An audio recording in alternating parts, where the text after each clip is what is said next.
The Burrows of Berea is a conversational podcast. We study the Bible and we talk about it. Not all of us are of the same faith, and one of us doesn't actually have a faith.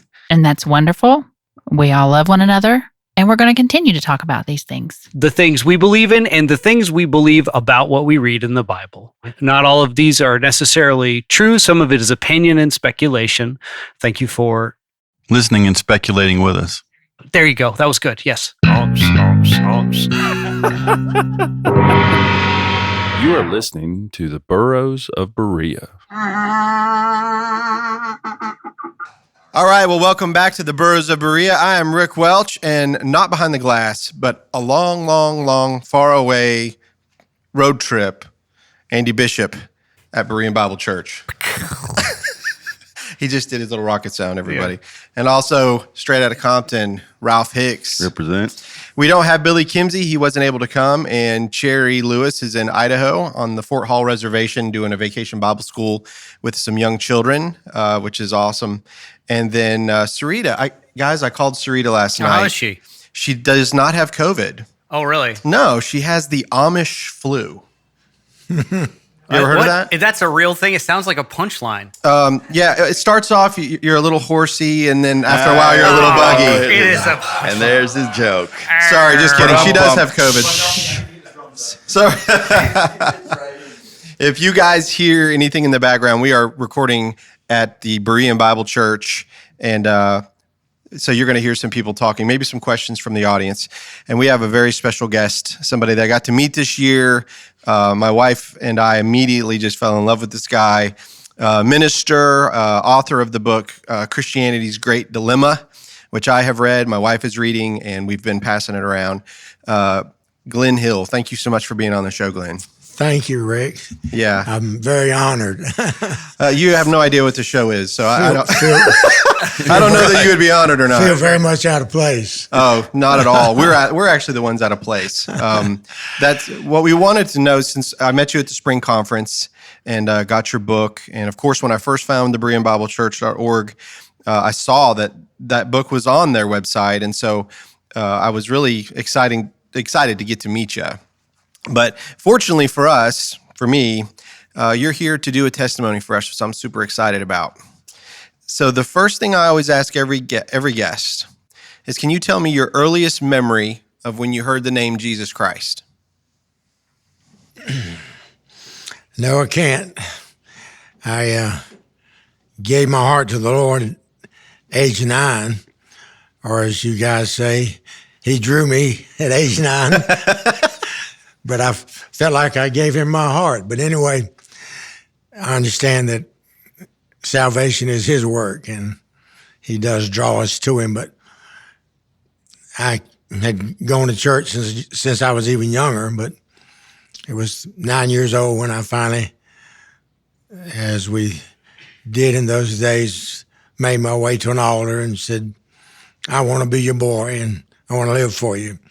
So that's about as good answer as I can give you for that. So, and now you are from, is it Rocky Mount, North Carolina? Yeah, Rocky Mount, North Carolina. I was born there, and I tell people I never got very far in life. I'm still there. But anyway, I was sincere with the Lord, and I have tried to live for him ever since. Haven't always pleased him, I'm sure, but I've tried, and that's been the desire of my heart from a young child and a teenager and a young man. I often think about the words of the proverbist when he says something like, remember thy Creator in the days of thy youth before the evil days come. And there are other testimonies of people who went through all kind of things and finally got free of it. But from a child, I tried to live for the Lord, so I never developed some of the habits I might have developed otherwise. I never smoked, never drank, never did drugs, never raised hell and run around. And by 15 or so, I was preaching. So I have tried to live for the Lord all my life, and I'm grateful for a mother that was real dedicated to Jesus. And though I understand now that we had many mistakes. We were doing the best we could and the best we knew at the time.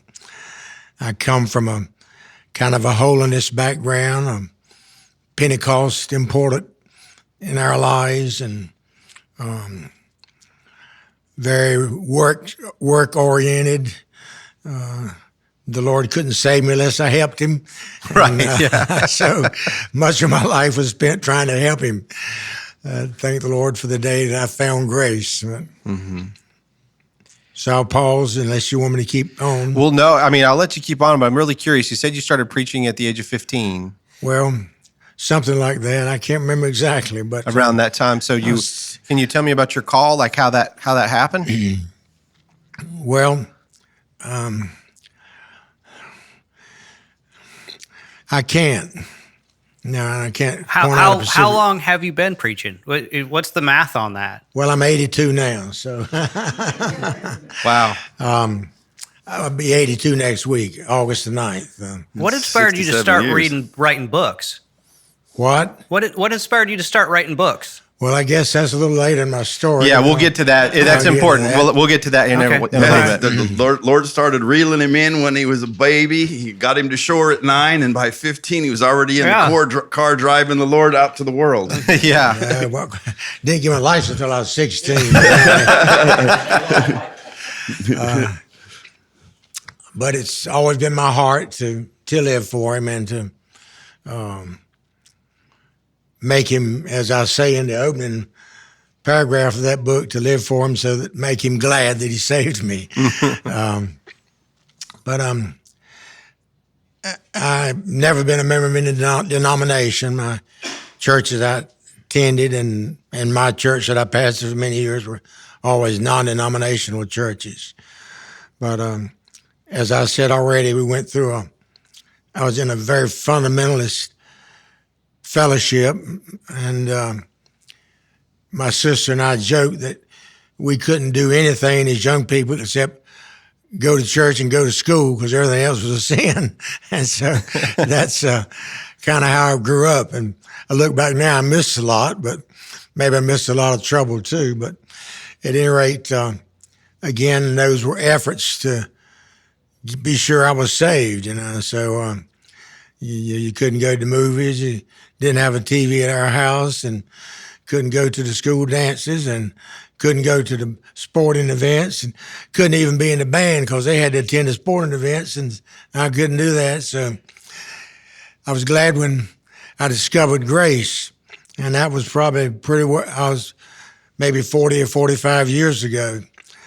But I remember the struggle of trying to get good enough to be saved, and it just seemed the older I got, the more impossible it was. And I do remember the experience I had one Wednesday night after I had spoken and the church had kind of emptied and I was still in the pulpit. And I remember the feeling of just falling back in the arms of the Lord and saying, Jesus, I can't do it. If you don't save me, I'm just going to be lost. So he made the Ephesians passage come alive for me, that salvation is his gift, and so that no man can brag about his having done it. And it was a wonderful experience for me and for our church. And I tell people we had about a 6-month revival after that. Wow. I preached that Sunday morning the next Sunday morning on the simplicity of the gospel. Believe on the Lord Jesus Christ and thou shalt be saved. I mean, all my life, I've never been able to feel like that it was that simple or that easy or that possible. There was always some buts and some ands. And like I said, I had to help the Lord in the process. But when I realized it was totally by his grace and his goodness that I am what I am and that I am saved by his grace and mercy and not by any good works that I have done. Whenever I came to that understanding, again, a several-month revival broke in our little church. People were burdened down with, though they lived life as best they could, as I was doing, tried all of their hearts to please the Lord, and wonderful Christian people. But the feeling that they weren't sure if they were saved yet permeated the place. And with that burden lifted, again, there was such joy in the church. It just brought a time of refreshing and revival. And so that was one of the greatest moments in my life. A lot of our fellow ministers felt like I had gone off the deep end. And, if you don't keep the pressure on the people, they're going to not do right. But my experience was that I wanted more to do right after I realized I was saved by His grace than I did before. Because if He had saved me, then I wanted to live for Him and please Him and make sure that He knew that I appreciated what He had done for my life. So that was a great point in my life, again, 45 years ago, something like that. And of course, the next great milestone was being exposed to the preterist view of the Scriptures. I never had heard the word preterist or preterism for most of my life. And I was of the opinion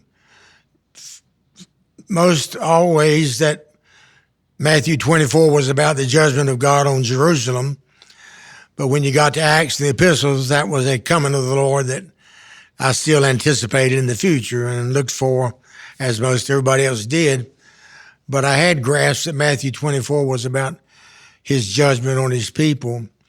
There are a few passages on Matthew 24 that speak about the sign of His coming and all that, and I just kind of skipped over those places because I didn't quite grasp it. But anyway, I suppose that my journey into preterism began when I found John Bray. One of my church members found an advertisement for his book in a Christian magazine, and so she ordered it and we ordered it, and I was thrilled to death to find that he had written a book called Matthew 24 Fulfilled, and he was a well-educated, world-traveled Baptist evangelist. And it just was so exciting because I was the black sheep in Rocky Mount, not only for that reason, but if I might insert this here, I believed in something called life only through Christ, that if you want to live again, Jesus was the way and the only way, which did away with hell. So I was a no-heller and I was a no-hell preacher. And from a young man, the local ministerial association didn't really appreciate me very much because I didn't believe in eternal torture. If you're going to live after death, if you're in hell suffering, you're living. But there's no life outside of Jesus, I believe. So that was a position I had from a long time ago.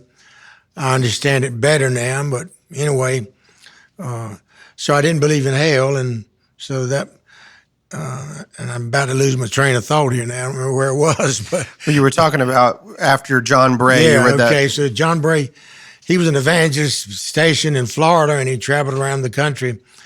And so when he came up near North Carolina, my wife and I went to see him, and we just fell in love with him. He was a wonderful elderly gentleman, and he printed a lot of little books to begin with, bits and pieces, and he put it all together in this one big book. But we were so thrilled to know him, and here was a man again. I was a man uneducated. One thing I didn't get to do was go to college, and again, that was in that era of time when you didn't do certain things because it was out of God's will, supposedly. I made nothing but straight A's in high school, and when I graduated, I won a full 4-year scholarship to to North Carolina State University, and I prepared that summer to go to my first year, and my pastor preached hard against my leaving and going. I don't suppose it was as bad as Leon Howes was. Leon Howes, preacher, when he was about to be not allowed to graduate because he hadn't had enough courses in PE, his preacher said, "You won't need education, son. The Lord's coming back any day now." But I was just preached that I shouldn't leave the little church and go off to school, and wasn't the will of God for my life, and maybe it wasn't, I don't know, but anyway, I gave that all up, and it broke my heart and broke my dad's heart. I would have been the first one in our family to got a higher education, but Do you think it's possible that the pastor of that church was actually a Tar Heel and didn't really want you to be a Wolfpack? no, that wasn't possible. No. But anyway, I didn't go, so I tell people I'm just an old, uneducated country preacher, so that's why I feel a little bit out of place right here this morning.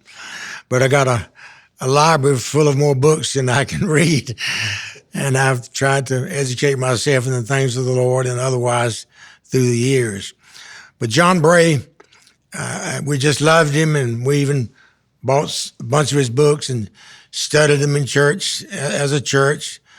And again, it was exciting to find someone that was educated and did know the Bible, that saw Matthew 24 like I did. And then in one of the later editions of his book, I don't have one now, I wish I had one, but on the back page here where he didn't have anything, he had a little, in his later edition, had a little rectangle about the size of a business card. And in it, he said something like this: in my studies of Matthew 24, I have come to believe that all the comings in the New Testament are the same as the coming of the Lord in Matthew 24. And so I said, hold on, Brother John, you have gone off the deep end now. There's no way that can be possible. But I'd come to love him and respect him so much that I felt like if he felt that way, I had to find out why. And so I redoubled efforts to study the subject, and really my ulterior motive was to get him back on the straight and narrow. But I found out that I was the wrong one who was mistaken and that he was right. And that was my beginning of coming into the understanding that of the preterist view of scriptures. And so I give him credit for that and getting my heart going in that direction. At that time, he was probably a partial preterist, but understand, well, he did. He came into full preterism before he died. And apparently he gave American Vision, Gary DeMar's organization, the authority to keep his book going, so you can get it now at American Vision in Georgia. And so I'm glad that it's still around. And now Gary DeMar, he's mentioning, is actually coming to the show in September. Oh, cool. And he has American Vision in Powder Springs, Georgia, I believe it is. Yeah. Yeah. When about was this? What approximately what year was that? When you met say? Bray and all that. Oh, probably in the mid-90s, 1990s. Okay. I was just wondering for the context of preterism, because it's such a I'd never been exposed to the concept of preterism before we started this podcast. So it's wild to me, and I'm trying to determine what the timeline looks like for the expansion of preterism, just for my own view of kind of recent history of U.S. religion, sort of thing. You know what I mean? Yeah. So I'm curious about kind of this idea, how far this idea is spread, and really when. So that's why I ask. Yeah. Well, for me, the mid-1990s, my wife and I began to try to study and go to any kind of conference we could, and there weren't many in those days, and there weren't a lot of books. To tell you how much has changed, there's more books now than you can read, and more programs than you can watch about preterism and the preterist view of Scripture. But 25 years ago, that wasn't the case. Yeah. And of course, I met David at a conference in Oklahoma that Don Preston had, and he did such a marvelous job at that sermon. I said, man, I got to come up and see you. And so it was and for the audience, you mean David Curtis from David Curtis. It was right. after that encounter that we started. Betty Sue and I started coming up here to church a couple times a month or something like that, as often as we could. We fell in love with the people, and they seemed to fall in love with us, and they've been a great source of help and strength and courage through these years. I told about finding grace, but when I studied after John Bray's shaking up my life, and decided that he was right and I was wrong, my wife kind of settled that in her heart a little sooner than I did. I always say that she was maybe more willing to say I'm wrong than I was. But anyway, I put it on the back burner of my life for a year or so. I said, I can't tell everybody this. It'll blow my world apart. And I didn't want to blow my world apart, but I couldn't keep it on the back burner. It was such joyous news. And so when I went public, it did tear up the fellowship that I'd built up over the years. That's something that, sorry to interrupt, but that's something also, Andy, that whenever something that's always been remarkable to me is when you meet someone like Glenn or like David, and in their testimony, they talk about when they make the choice to believe something, how it destroys. You're talking about ministers, this is their livelihood. That'd be like you being at your studio and then suddenly saying, something completely opposite to your recording artist. Like, today we're going to use a tambourine on your rap album. And they're going to be like, what? And they're like, no, this is what we're doing. Because you believe it so strongly, then all of a sudden your business just ends. Yeah, that's wild. Because you use tambourine on every single track of everything you do, right? That's pretty much what it feels like whenever you change your mind. And so I just wanted to hone in on that you said, when you said it blew up your world, you literally mean that as a minister, you weren't welcome in churches to preach anymore and things of that nature, right? Absolutely. And you asked about the book. This is when it came into being. But I lost the fellowship of many precious, wonderful Christian people. They felt like I had left the faith. Jesus wasn't coming. That was just, they felt sad for me. I was looking for the Lord to come. And the places that I had preached through life, I was welcome to come, but I couldn't talk anymore. And that, of course, that rejection brought a lot of heartache and hurt. And but I always tell people, and I want everybody to know, that the joy and the happiness and the peace from a better understanding of His Word just far outweighed any hurt and rejection that I had. I could put up with all that rejection because it was a great joy that I understood now a little bit more about the Bible. I said I preached from a young man and for many years, and as I look back now, I really didn't quite grasp what the New Testament was all about. Right. Mm-hmm. And now it's come alive with more meaning, and this understanding makes things that didn't make sense now. And all those passages that I kind of read over and left them alone because I didn't know what to do with them, they fall right in place now with this understanding that all that stuff was not for us 2,000 years ago, but it was for the people 2,000 years ago. And you got to put it in that proper context, or else you'll get a wrong understanding of it all. So again, limited access to all these people I loved and loved me, no chance to talk or to preach in their midst anymore. And so I decided I'll write a book and try to explain to everybody why I had to change. And so that's how Christianity's Great Dilemma came into being. And again, that's the first book I ever wrote. I started another one before my wife died called Christianity's Great Deception, the Church's Doctrine of Hell. I hope that I live long enough to finish it. I think the Lord probably feels like I have. He's given me that chance, but I haven't been able to function like I did before I lost my wife. But anyway, this feeling that I just had to tell people why I changed led to the book. And so I went through the New Testament in the book, asking the question, when does the Bible say Jesus was coming again? And from Matthew through Revelation, I tried to show when He was coming. And it was never now, it was back then. And I used to say to the Lord, why, Lord, have you left us in the dark about your coming for so long? Why weren't you more specific about it? Why didn't you tell us something? We've just, my grand folks and my folks and me, 100 years or more, I can remember now. And we've all been looking for you to show up in a minute. And why didn't you give us more instruction? But when I've began to let the scriptures speak what they wanted to speak, I realized he'd given us a lot of instruction. He told us for a long time. He told us again and again and again. You just have to believe it. It's the same predicament as the Jews are still in, waiting for the first coming, and here we are waiting on the second. That's right. What a That's predicament. Right. That's a good point. Both Ralph. of us mistaken, or at least what they wanted out of the first coming was a mistake.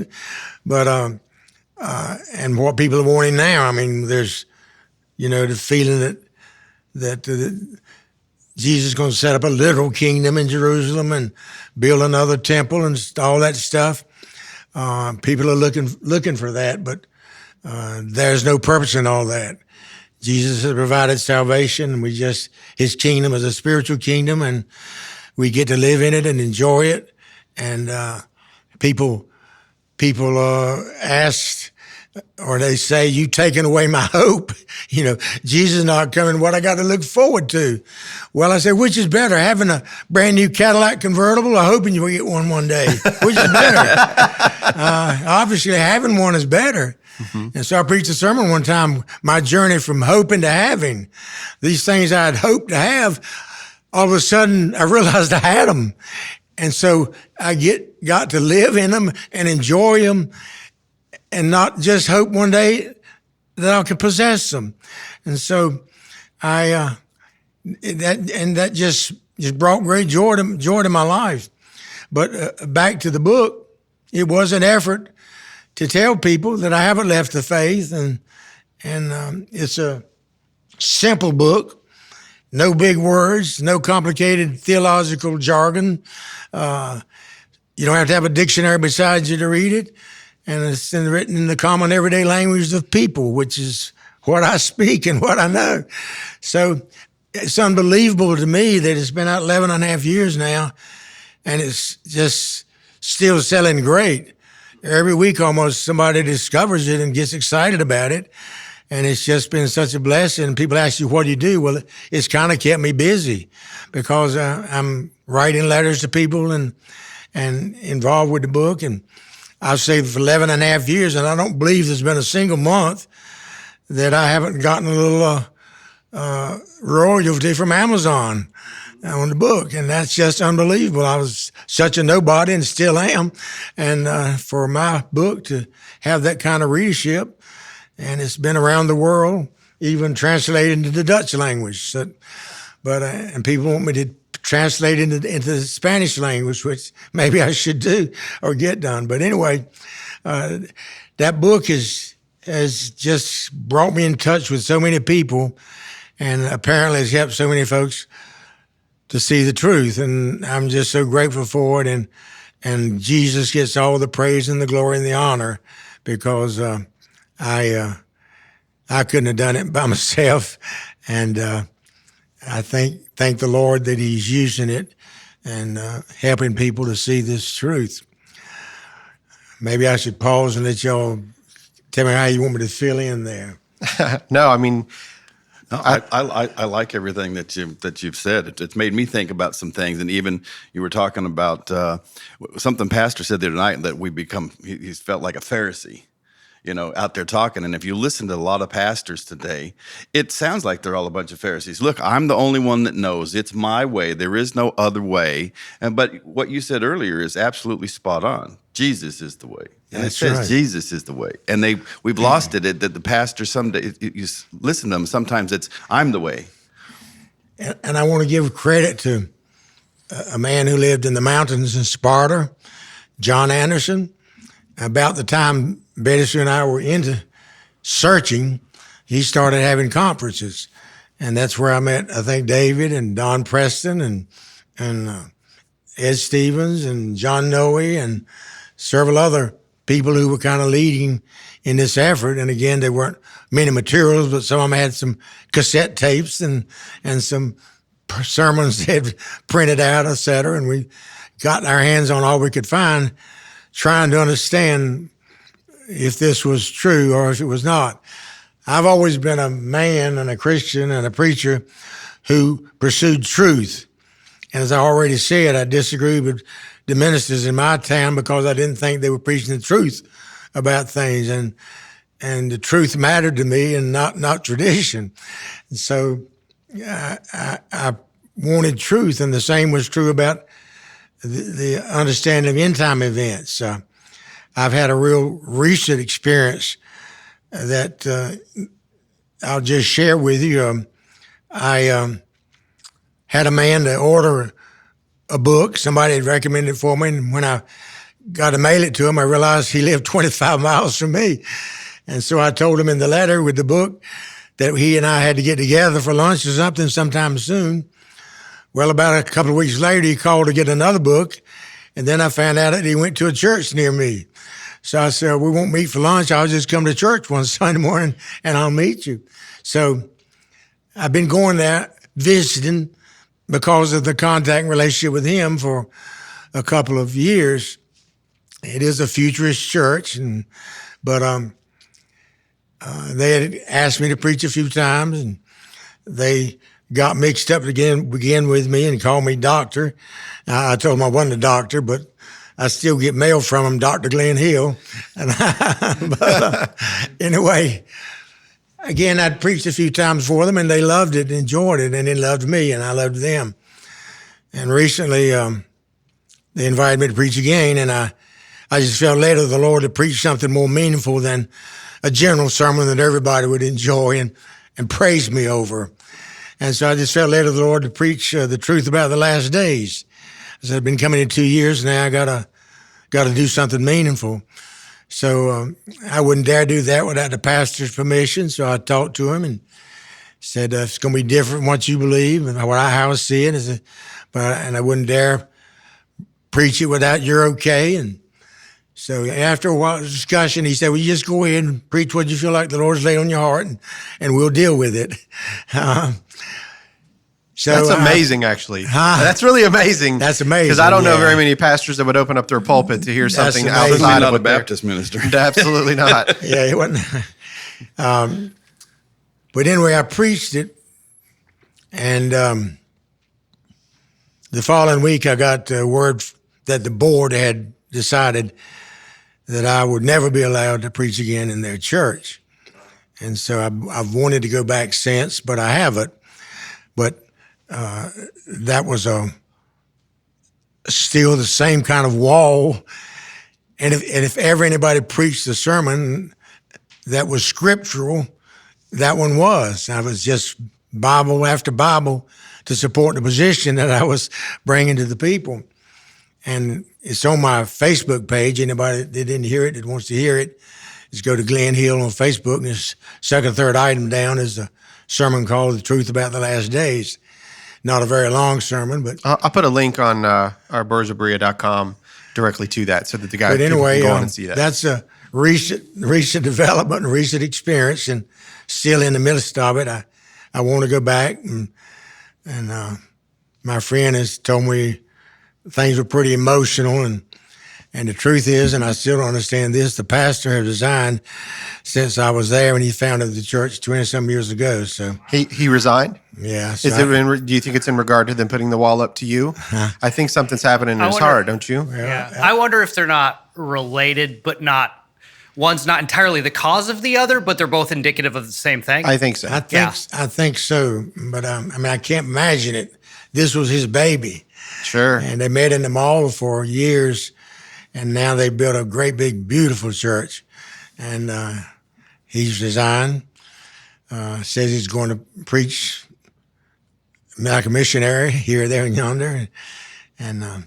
But anyway, and of course, that's just typical of the kind of things you run into when you stand for truth.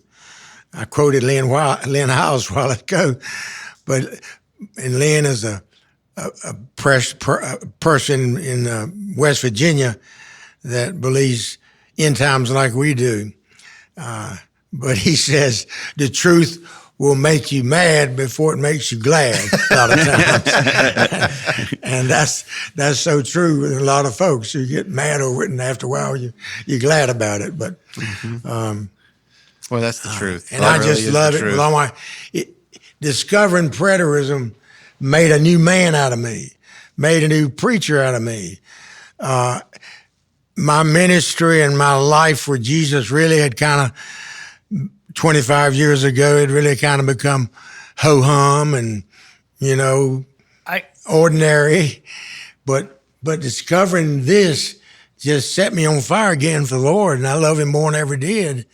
And it's just been a journey that I wouldn't take anything for. It's just been wonderful, and to have had a wife that was in it with me and supported me.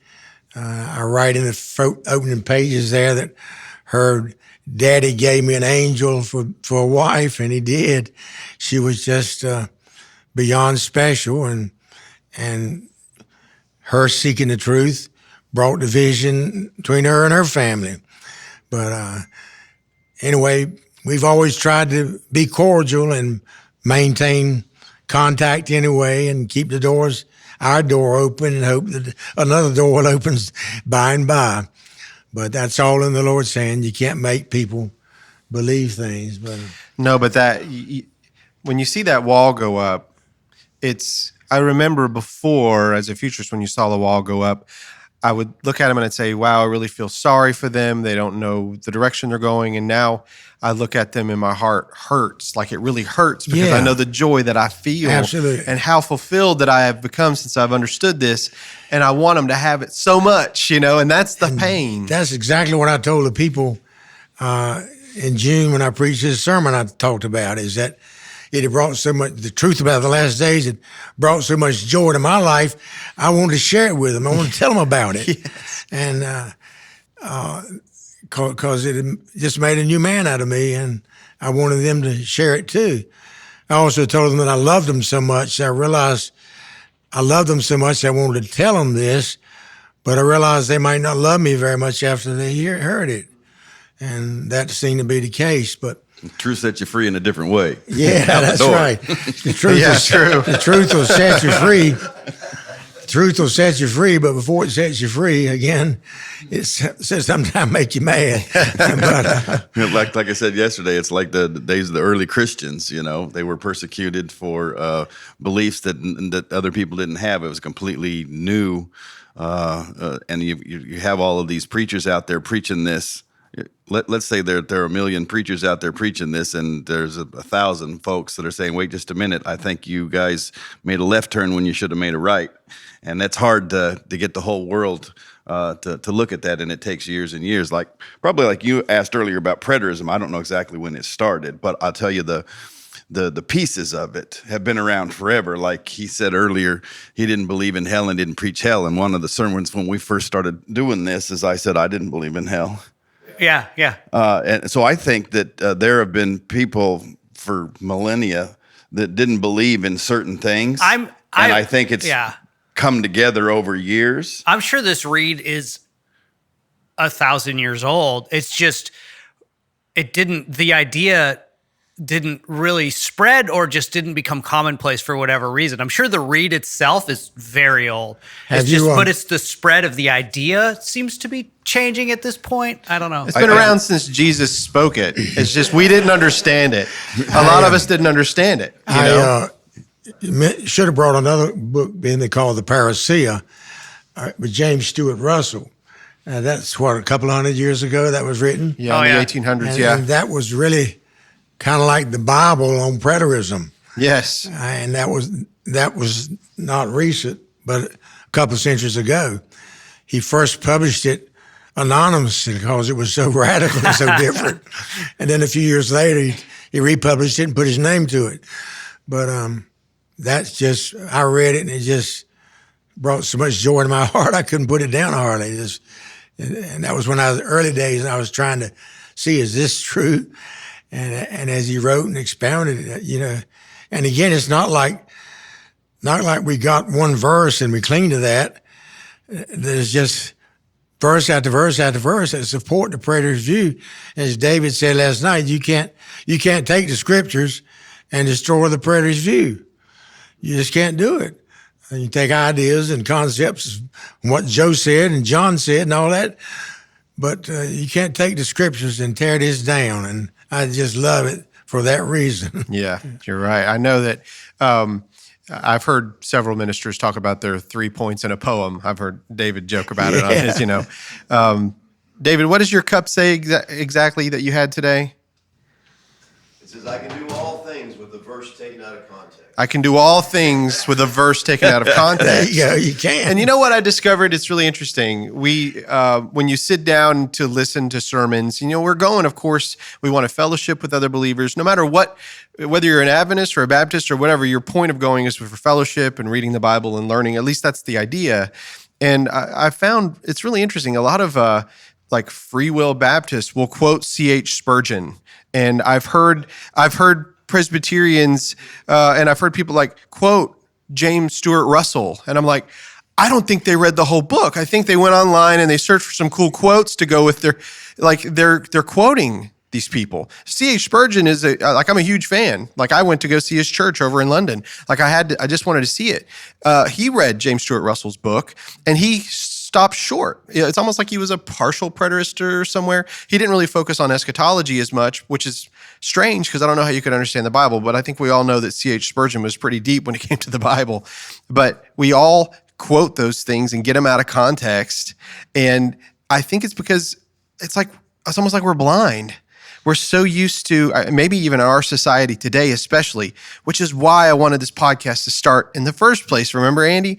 We want to unlearn and unpack the things that we've been forced to believe because of our surroundings and try to relearn it by just letting the scriptures tell us what they say. And that has been revolutionary in my life. Yeah. Just letting the scriptures talk. All of them, not part of them. That's right. All of them.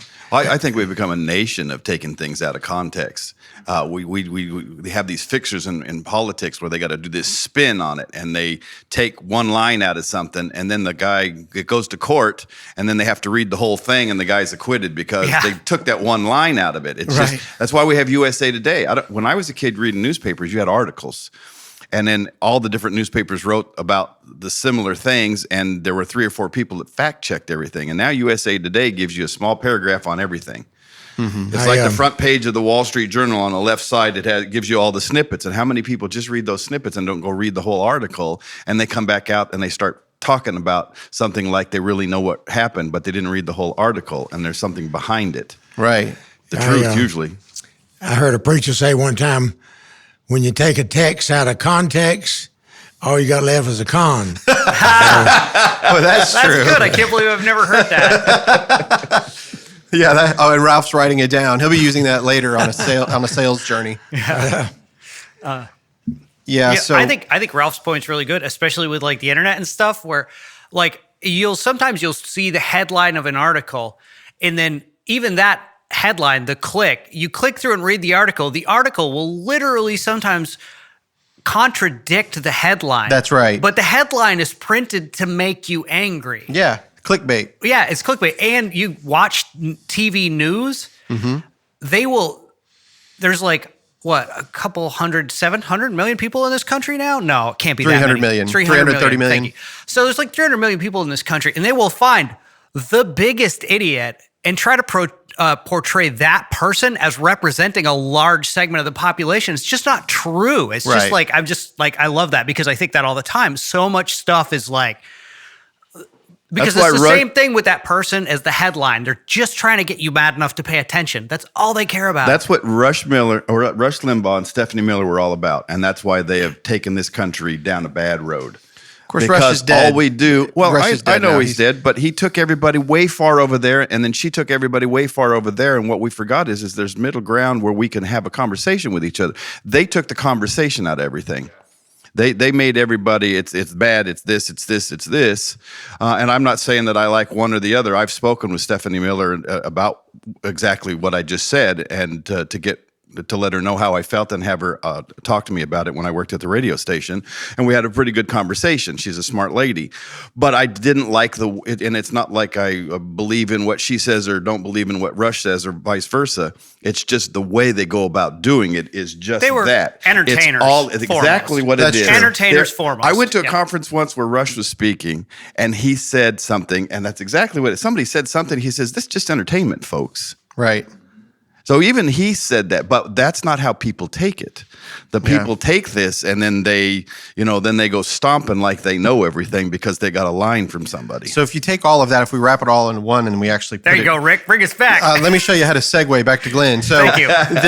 But if you take everything we just said and let's put it in Glenn's perspective, so you every one of these Christian churches, these sects that have their specific beliefs where they've taken perhaps some scriptures out of context or whatever. No judgment here on any of these. I'm just saying that's possibly what's going on. Sure. Then they've built this entire doctrine. They have all these people. They believe it this way, and nothing is going to change their mind, in my opinion, except for the Lord. I think the Lord's the only one that actually changes from within. But that wall that he kept meeting, that Glenn kept meeting, it's that thing. That it's such an ugly wall, like an ugly monster, Yeah, it is. And it feels like you feel like you're alone. Yep. It's a really weird place. Yeah, I've that seems decided. so difficult. I can't imagine. I've told everybody that I know that I'm a preterist, and I make it very plain. My mother-in-law, my sweet mother-in-law, I love her. She's constantly trying to convert me back to where we were, giving me books and telling me, we'll get together at the dinner table and we'll be praying, and then suddenly we're done, and she'll slide me a little book, and I love her so much because I can see it in her heart. She's got that same love that I see in you, Glenn. And I see that. So we might all have some different thoughts, and there's some gray area, but we want to share it. We want to share it so much. And all these churches that won't let me preach anymore, I still go to them. I visit them occasionally, and I try to, as I said earlier, keep the door open. And if we cut off everybody that doesn't see everything just like we do, we will be alone. But I continue to try to be kind and gentle and loving and Christian in my attitude toward people that think I've left the faith. Again, hoping one day that there'll be a chance that they'll see it, or that I can give a testimony again, or scriptures or something that'll open their eyes. That the Lord will do it. He has to do it. That's certainly true. But you're still doing it. Like, you're still preaching. I know I just saw you at the conference, so I assume you were just at this previous church, so you're still going on. Yeah, you're still preaching. I don't pastor anymore, but I preach when I get invited somewhere. And so I got a book for you to write. He came. Yeah.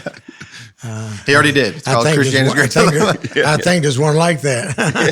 Right. I bet there is, surely. Yeah, there are hundreds and hundreds and hundreds of preterist books now, where 25 years ago there was one or two or something. Or Don Preston had 4 or 5 little books, and in the last 25 years, people say, asked about this, it has exploded in the number of people that see it. I mean, everybody's familiar with the saying in the Old Testament that, hope deferred makes the heart sick. And after a while, people in denominational churches or wherever get tired of the Antichrist is coming. 50 years ago, he was born over in Europe, and he was on the rise, and nothing happens. And after a while, you get thinking people get kind of weary and tired. Sure.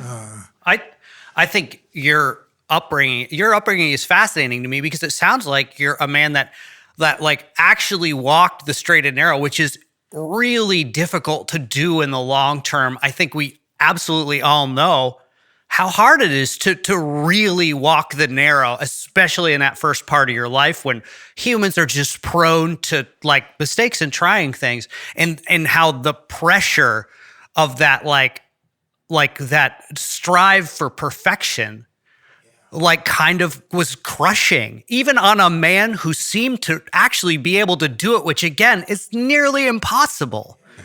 So that's fascinating to me. I remember bowing before the Lord and weeping, and about the scripture where Jesus telling people to, come unto me, either labor and heavy laden, I'll give you rest, and be joy for your soul, and all that.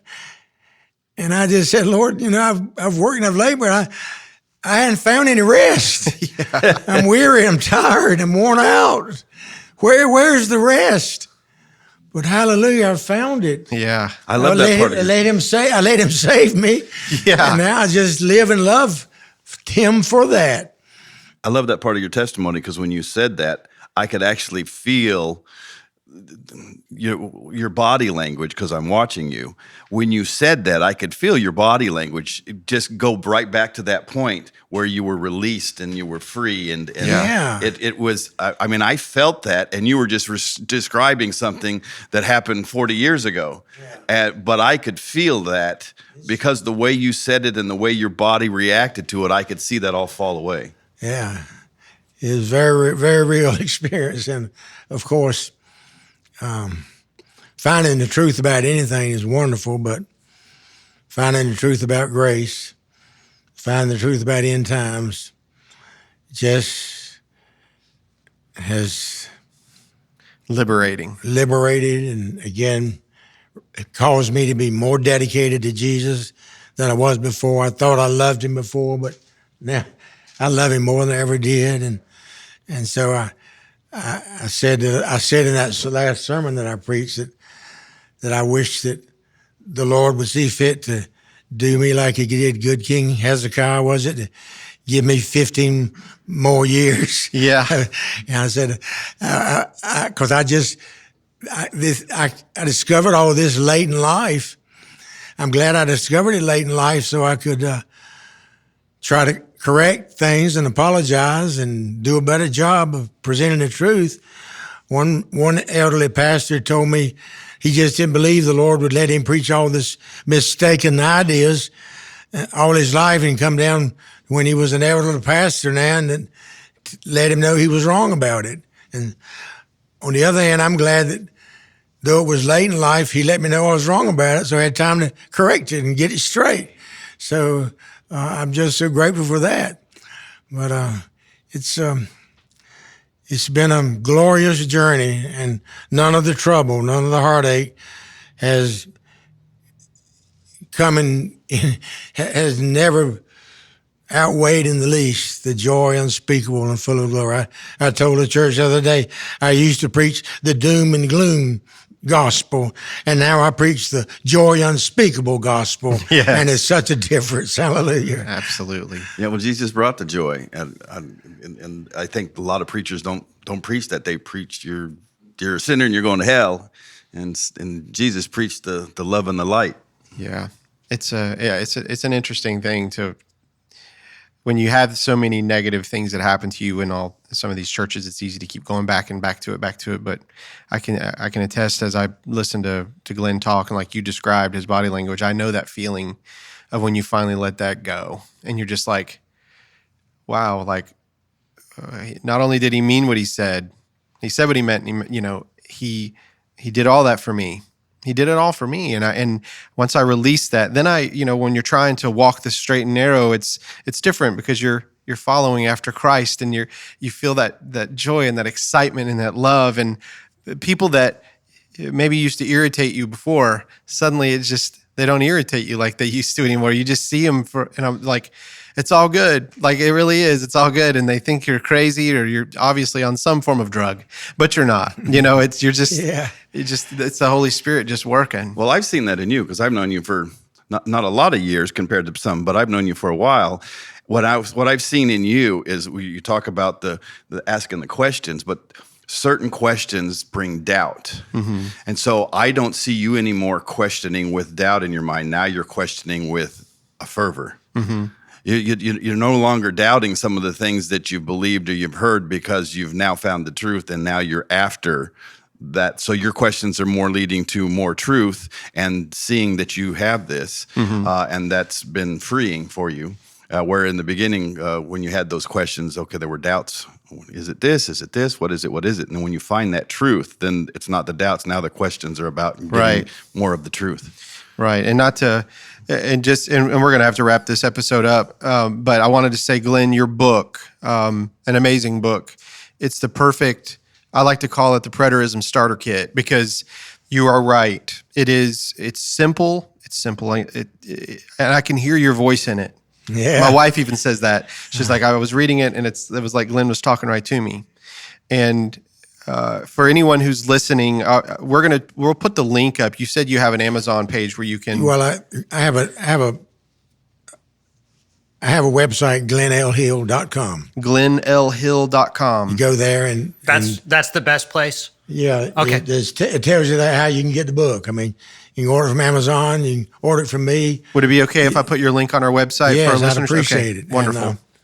And, again, numerous ways. You can call me, send me a check. A lot of ways to get the book. So, but it's all there on glennlhill.com, along with a description of the book. And Jeff did that How's for me. cash? Jeff did that. Yeah. And we have several copies. Guy the other day sent me two $20 bills. He just owed me for one book, but he sent cash. That's nice. Well, Glenn, thank you so much for being on our show. Well, thank you for having me. It means a lot to me that you took the time out to talk to us. I appreciate being included. I'm honored, and I thank you for having me so much. Absolutely. Yeah. And guys, we will get that link on the website, but if you need to, glennlhill.com, go check it out. If you go to the BereanBibleChurch.org, there's a little blurb on their page where you can actually read about that book. Is there a link to buy it from there too? Yes. So there's a link there as well. So there's plenty of ways to get to Glenn's book. And and there's a lot of, you actually have some sermons that are on their YouTube page, on their website. So guys, just dig in and start learning. Sorry. Well, there's that country. I'm a Tar Heel, by the way. I'm not a wolf pack. But Andy, I can actually say thanks for being here, because you had to drive 7 hours to get here. Normally, I tell him thanks for being here, and he's in his own studio, right? So, which is in my own backyard. Yeah, exactly. I walk to work every day. That's right. The Burrows are field tripping to Virginia Beach. Ralph, thanks for driving out here and being with us. And represent. Yep. And thanks again. I love the solemn represent. That will never get old. Represent. Anyway, well, we will talk to you guys next time on the Burrows of Berea. Hey guys, this is Rick from the Burrows of Berea. Do you know how much blood, sweat, and tears it takes to make a podcast? None. But that doesn't mean that it doesn't cost a lot. And so if you guys don't mind, if anybody would like to give to help us with these episodes, it would be great. We'll put out even more content. And if you go to our Patreon page, just search for the Burrows of Berea, you'll get extra notes, extra episodes, and it's pretty much free. $1 gets you a lot. Thanks, guys.